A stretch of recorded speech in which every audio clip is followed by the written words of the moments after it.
تو اس کا وہ کہتے ہیں کہ ہاں انہوں نے سبسڈی زیادہ دے دی اپنے لوگوں کو بچانے کے لیے مہنگائی سے، لیکن انہوں نے ساتھ ساتھ یہ بھی تعریف کی کہ ہم نے جو قدم اٹھائے اس نے اکانومی کو سنبھال لیا تھا۔ ہم کیا امید رکھ رہے تھے کہ جو روس سے ہم نے طے کی تھی، جو صدر پوٹن سے میں ملا تھا، ہم نے ان سے جس طرح ہندوستان سستا تیل لے رہا تھا، ہم نے بھی ان سے لینا تھا۔ اور میٹنگ کے بعد صدر پوٹن نے اپنا انرجی منسٹر بھیج دیا تھا، حماد اظہر جو ہمارے پیٹرولیم منسٹر تھے، ان سے ملاقات ہو گئی تھی۔ بدقسمتی سے اس وقت حکومت کرائی گئی، اور یہ کہہ رہے ہیں آئی ایم ایف اپنی رپورٹ میں کہتا ہے کہ اس سے پولیٹیکل ڈی سٹیبلائزیشن سے اکانومی ڈی سٹیبلائز ہوگی، یعنی جو ہماری معیشت تھی وہ ڈی سٹیبلائز کا مطلب کہ وہ ایک دم مارکیٹ جو تھی اس کے اندر ایک دم انسرٹنٹی آ گئی۔ جب مارکیٹ کی انسرٹنٹی کا مطلب کہ جب جو ٹریڈرز ہوتے ہیں، جو مارکیٹ ہوتی ہے، اس کو جب یقین نہیں ہوتا کہ اب کیا ہوگا، تو یہی میں نے جنرل باجوہ کو میں نے بھی بتایا اور شوکت ترین فائنانس منسٹر کو بھیجا، ان کو بھی کہا کہ ان کو بتاؤ کہ اس وقت نہ ڈی سٹیبلائز کرنا، ان سے سنبھالی نہیں جائے گی۔ اور وہی آئی ایم ایف لکھتا ہے کہ ان سے سنبھالی نہیں گئی، ان کو سٹیپس نہیں تھے، انہوں نے غلط پالیسیز بنائی، ان کی پالیسی سے اور زیادہ معاشی حالات بگڑتے گئے۔ اور وہی آئی ایم ایف لکھتا ہے کہ پاکستان کے لیے پچھلے 14 مہینے بڑے تکلیف دہ گزرے۔ تو یہ تو میں کہہ رہا تھا تب سے، اور یہ میں بڑی دیر سے لگا ہوا تھا کہنے کہ یہ جو بھی یہ رجیم چینج کیا، جو سازش کی گئی، اس کی قیمت تو پاکستانی قوم نے اٹھائی، تکلیف تو اب لوگوں کو ہو رہی ہے۔ جب ہمیں انہوں نے ہٹایا تھا تو مہنگائی 12.4% تھی، جس کے اوپر شور مچ گیا، مہنگائی مارچ ہو گئی، ہر قسم کا میڈیا کے اوپر شور، پبلک میں وہ میڈیا والے جو باقاعدہ عوام میں نکلتے تھے جی چیزیں بڑی مہنگی ہوئی، دنیا میں چیزیں مہنگی ہو گئی تھی، انٹرنیشنل کموڈیٹی سپر سائیکل تھا، دنیا میں انرجی کی قیمتیں اوپر چلے گئی، مہنگائی دنیا میں آ گئی۔ 1970 کے بعد دنیا میں سب سے زیادہ مہنگائی آئی کورونا کی وجہ سے، اس کے باوجود 12.4% پہ ہماری مہنگائی تھی، اور پچھلے مہینے 38% پہ پہنچ گئی تھی مہنگائی، اب تھوڑی کم ہوئی ہے۔ اور مہنگائی کم ہونی چاہیے اس لیے کہ دنیا میں تیل کی قیمت اور انرجی کی قیمت نیچے آ گئی ہے، کموڈیٹیز دنیا کے اندر 35% ان کی قیمت نیچے آ چکی ہے جب ہماری حکومت تھی۔ تو سوال اب یہ ہے کہ کیا کوئی ایسی انکوائری ہوگی اس ملک میں کہ یہ سائفر کا جو ایک سائفر کے ارد گرد جو سازش تھی، پتا تو چلے، مجھے تو پتا ہے کون اس میں تھے، لیکن انڈیپینڈنٹ انکوائری ہونی چاہیے، اور اس انکوائری میں پتا چلے کہ کون کون کردار تھے جنہوں نے اس قوم کے اوپر اتنا بڑا عذاب لے کے آئے ہیں، اور اب مزید آگے اس عذاب سے نکلنے کے لیے اور کتنی تکلیف اٹھانی پڑے گی اس قوم کو۔ اور اس کے لیے میں پھر سے کوشش تو کرتا ہوں کہ ہمارے چیف جسٹس صاحب کو اس کے اوپر سوچنا چاہیے کہ وہ ہی ایک انکوائری کر سکتے ہیں، کیونکہ یہ حکومت تو کرنے نہیں دے گی، اور نہ ہی مجھے افسوس سے کہنا پڑتا کہ ہماری اسٹیبلشمنٹ یہ کرنے دے گی، کیونکہ اس کے اندر ملوث ہیں جو جنرل باجوہ، اور انہوں نے جس طرح یہ پوری 6 مہینے پہلے سے جو پلان بن رہا تھا گرانے کا، اب تو خیر خواجہ آصف کہہ رہے ہیں کہ 2021 سے پلان بنایا ہوا تھا جنرل باجوہ نے ہماری حکومت گرانے کا، تو لیکن اب ذرا ان سے بھی سوال پوچھنا چاہیے کہ آپ نے ہمیں جب گرا کے ان کو لے کے آئے جن لوگوں کو، تو کیا آپ کو اعتماد تھا کہ یہ اس ملک کو اٹھا لیں گے؟ 30 سال سے جو حکومت کر رہے تھے، اور ان کے دور میں کوئی مجھے سنہری دور بتا دے کہ جب انہوں نے کوئی معیشت میں بڑی ترقی کروائی ہو، کوئی مجھے پتا چل جائے کہ انہوں نے کون سا وہ کیا 99 میں جب چھوڑ کے گئے تھے نون لیگ، تو ذرا بتائیں کہ کیا وہ معیشت کے حالات آپ کو پتا تھے؟ یہ ساکھدار تھے، وہ بینکرپٹ کر کے چھوڑ کے گئے تھے، اور پھر اب یہ آئی ایم ایف کہہ رہا ہے کہ جو 2018 میں یہ چھوڑ کے گئے تھے پاکستان، وہ خود کہہ رہے ہیں کہ وہ تحریک انصاف نے بڑے زبردست مشکل فیصلے کر کے ملک کو اس سے نکالا، تو کیا کوئی ذمہ داری اٹھائے گا اس کی کہ جب اتنی بڑی طاقت ہو جاتی ہے کسی کے پاس تو کیا اس کو پھر ذمہ داری نہیں لینی چاہیے جبکہ وہ طاقت کا غلط استعمال کرتا ہے؟ اور یہ ہی انکوائری میں چیزیں آنی چاہیے. کیوں؟ کہ آگے سے ایسی غلطیاں نہ ہوں کہ آگے سے کوئی ایک آدمی خود ہی فیصلہ بند کمرے میں فیصلے کر کے ملک کو اس طرح مشکلات میں نہ ڈالے. اب میں جو دوسری چیز کہنا چاہتا تھا وہ یہ کہ اس وقت ایک ظلم کی انتہا، ایک ظلم کا ایسا نظام چل رہا ہے جس کی میں سمجھ تو انتہا ہے. سب سے پہلے تو میں جو خواتین اس وقت جیلوں میں ہیں، میں سوال پوچھنا چاہتا ہوں کہ انہوں نے کون سا جرم کیا؟ کیا پاکستان کا آئین پرامن احتجاج کی اجازت نہیں دیتا؟ کہیں آئین میں لکھا ہوا ہے کوئی لوگو ایریا سے؟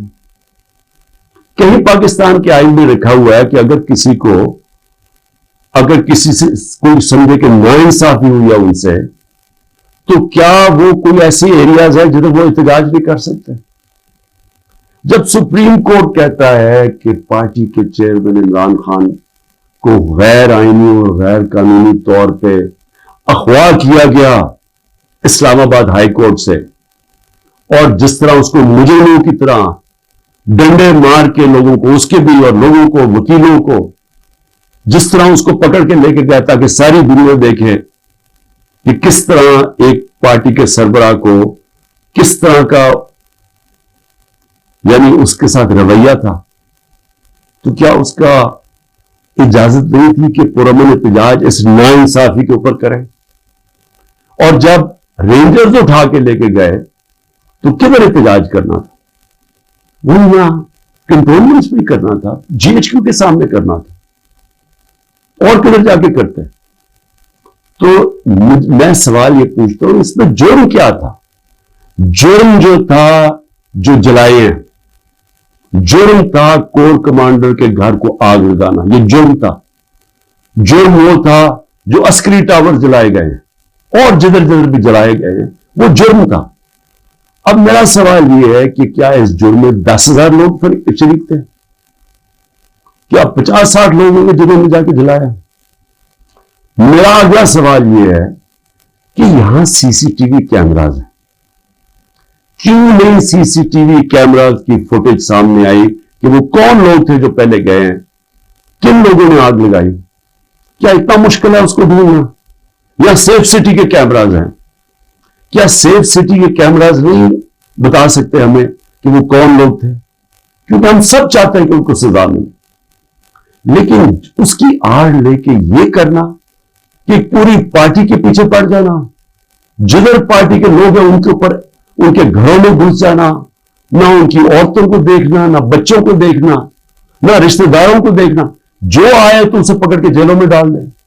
پولیس کو فری ہینڈ دے دیا ہے کہ اچھا جی آپ کی وہ جیو فینسنگ میں آپ کا آ گیا ادھر تو چلو جی آپ کو پکڑ کے ہم جیل میں ڈال رہے ہیں، لیکن اگر آپ پیسے دے دیں گے تو ہم آپ کو جیل میں نہیں ڈالیں گے.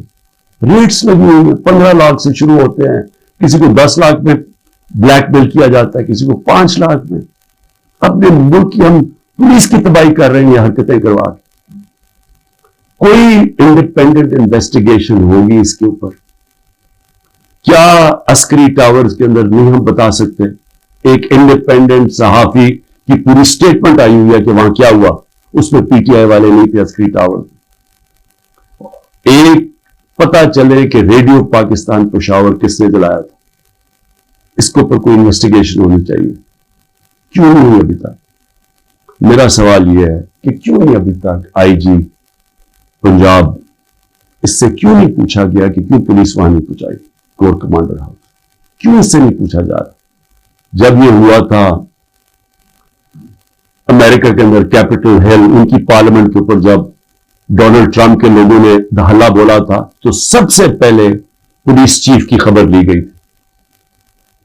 اور مجھے یہ پھر سے میں پوچھنا چاہتا ہوں کہ یہ جو عورتوں کو پکڑا ہوا ہے، ہماری اسٹوڈنٹس پکڑے ہوئے ہیں، لوگوں کو جیلوں میں ڈالا ہوا ہے، برے حالات میں رہ رہے ہیں، جو خبریں آ رہی ہیں باہر، کیا کیا ان سے ہوا ہے، وہاں کتوں سے تشدد ہوا ہے، ان سے اپروول بنانے کے لیے کیا کیا ان کے اوپر ہر قسم کا ظلم کیا گیا. کہ یا کہہ دو کہ عمران خان نے کہا تھا وہاں جا کے تو فائلیں جلا دینا کور کمانڈر ہاؤس میں،